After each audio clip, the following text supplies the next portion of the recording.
few years ago, I had a federal permit to do a 2-year study on the geology of the island.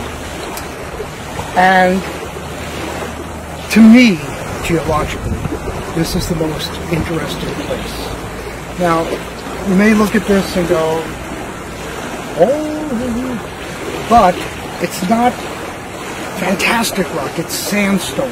As you can see, it's layered. All these different strata. The thing is, this is part of what's called the Maritime Basin. And it goes from Miscou Island, these are Miscou Island, to Grand Lake, to Cape Tormentine in New Brunswick. Then it goes under the entire Bay of St. Lawrence, it's the bedrock of Prince Edward Island, and it goes all the way to Newfoundland. And this was underwater, even here. Now, in Miramichi, you go over to French Fort Cove, and you're going in this up pretty high, not down by the water where we are. We don't know how far this goes down, but it's been estimated it may go down about 30 meters. So, I mean, if it goes down 30 meters and French Fort Cove is going up 50 meters, 70 meters, that's a lot of sandstone. This is all roughly 300 million years old. You're looking at time. And to me, that's the essence of geology. You hold any rock in your hand and you're holding time. Little grains of quartz, feldspar, some other very minor things, but mostly quartz, like you find on any beach.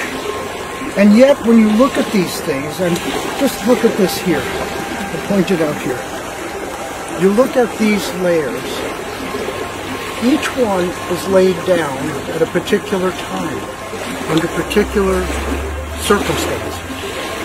Some, where you get cross-bedding, they're mostly flat, but some will dip, like here, they're dipping down.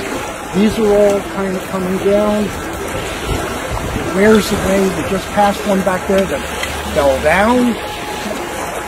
It's just amazing when we look at a beach like this, which is sandstone, all of this broken down, that somehow, hundreds of millions of years ago, this was being created with time and pressure. And this is what you have. So far, I have never found a fossil in it. We have no idea what's in it, but I've never seen anything like on a plate like this. This undergirds the entire island. This is the bedrock. And my theory is, and I stand to be corrected by anybody, but when you go to the top, over there, when you're looking at pretty much what's called a peneplain, it's pretty flat. That's all glacial. When you go to the top of French Fort Cove, and you start looking down into the ravine where the little stream is, and then you come over into this area here, and you see this all up and down the estuary, all of this sandstone. This was probably pretty flat a long time ago as a seabed, and this was an inland sea. And the northwest here and the southwest over there, probably at some point in long history, were simply maybe where the channels are today, the deepest parts. And they were very small, if you want to call them a river, okay. But little by little by little, the stuff that flows through the Miramichi watershed, from igneous and metamorphic rocks up in the mountains, down here to the sandstones and what's called the low area, you see this erosion taking place, which creates what we're looking at on the beach. This is all eroded. We take this for granted, but this wasn't here. Nothing was here that we see. And little by little, stuff like this is just worn away, moving that way out to the estuary, and this takes shape. It's wind that does this. It's rain that does this.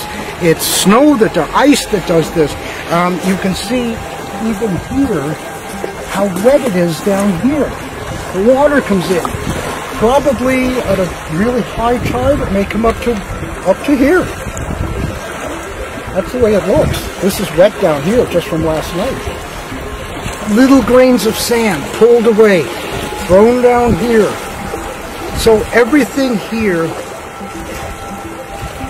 is a process of taking it apart and moving it. And that's exactly what's happening. This is incredible to look at, just to put your hand on it and feel 300 million years of sea life, trees that no longer exist, animals that no longer exist. And we're here, and this is the artifact that has stayed. That's the endurance of rock. That's the endurance of the earth. I'm going to show you some more next.